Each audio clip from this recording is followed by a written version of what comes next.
Hello friends, welcome to my YouTube channel. आज का हमारा न्यू टॉपिक है जर्मनी के एकीकरण में बिस्मार्क की भूमिका का वर्णन करें। इस टॉपिक को जानने से पहले आपने अगर हमारे यूट्यूब चैनल को सब्सक्राइब नहीं किया है तो सब्सक्राइब कर लीजिए, ताकि इस प्रकार के सब नए नए वीडियो सबसे पहले आपके पास पहुंचे।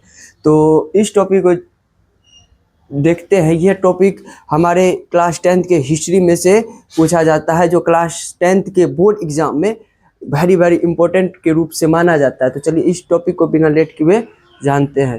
तो इस टॉपिक का नाम है जर्मनी के एकीकरण में बिस्मार्क की भूमिका का वर्णन करें। प्रसा का राजा विलियम प्रथम ने जर्मनी के एकीकरण को ध्यान में रखकर, प्रसा के राजा जो विलियम प्रथम थे, उन्होंने जर्मनी के एकीकरण को ध्यान में रखकर बिस्मार्क को अपना चांसलर नियुक्त किया। अपना एक चांसलर उसे नियुक्त किया। बिस्मार्क एक प्रख्यात राष्ट्रवादी और कूटनीतिज्ञ थे।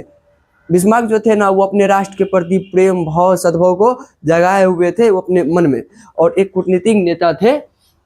बिस्मार्क का मानना था कि जर्मनी का जो एकीकरण है वो आदर्शवादी से नहीं, प्रेम भाव या किसी का पैर पकड़ के या किसी से मांग के नहीं मिलने वाला है, बल्कि रक्त एवं लोह की नीति, तुरंत एक्शन लिया जाए, मार काट जो हिंसात्मक कार्य था उस हिसाब से इनका कहना था जो इसका मतलब एकीकरण होगा। यानी कि किसी जो देश उस पर कब्जा करके रखा है उससे युद्ध करके या उससे काट मार करके या उससे लड़ाई करके, जैसे हो, क्रांतिकारी रूप से इन्होंने एकीकरण करने का कार्य किया था।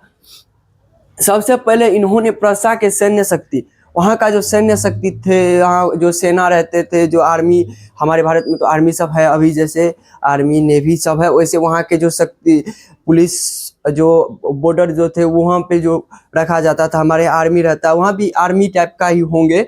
और जो अपने आसपास में पुलिस रहते उन्हें मजबूत किया, और कुछ आम आदमी को भी सैन्य शक्ति के रूप में प्रदान किया, सैन्य शक्ति उन्हें प्रदान किया, तथा आर्थिक स्थिति को सुधारा। वहाँ की जो आर्थिक स्थिति थी ना, धीरे धीरे गिर रही थी, और उन्होंने इस आर्थिक स्थिति को मजबूत किया ताकि वो युद्ध करने में कहीं से भी पीछे ना हटे।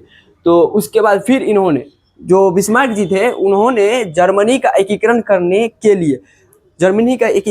के लिए डेनमार्क, ऑस्ट्रिया तथा जो ये एकीकरण करना चाहते हैं, इन 3 देशों से लगभग उन्होंने युद्ध किया, जो इसका नाम था डेनमार्क। देखिए, डेनमार्क, ऑस्ट्रिया तथा फ्रांस के साथ युद्ध किया, तथा सेडान के युद्ध में, किस युद्ध में? सेडान के युद्ध में फ्रांसीसियों को, जो वहाँ के फ्रांसीसियों जो इसके विरोध में युद्ध कर रहे थे, उन्हें बुरी तरह हराया। इसको जो है ना एक बुरी तरीका से हरा दिया। इस युद्ध के बाद जर्मनी का एकीकरण हुआ। इस युद्ध के बाद जो है जर्मनी का एकीकरण हुआ। जर्मनी एक महाशक्तिशाली देश निकल के उसका उदय हुआ। इस प्रकार बिस्मार्क ने जर्मनी के एकीकरण में एक महत्वपूर्ण भूमिका निभाई। तो ये क्वेश्चन जो है क्लास 10th के लिए बहुत इंपॉर्टेंट है।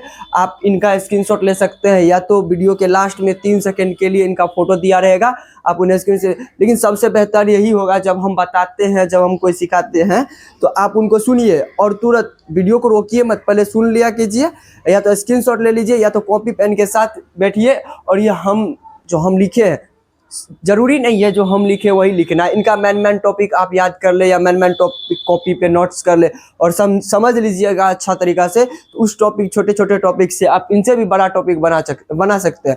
तो एक छोटे से वीडियो में एक छोटी सी टॉपिक रखी हुई थी, और इनसे बड़ा टॉपिक जानना चाहते हैं तो हमारे चैनल को सब्सक्राइब कर लीजिए।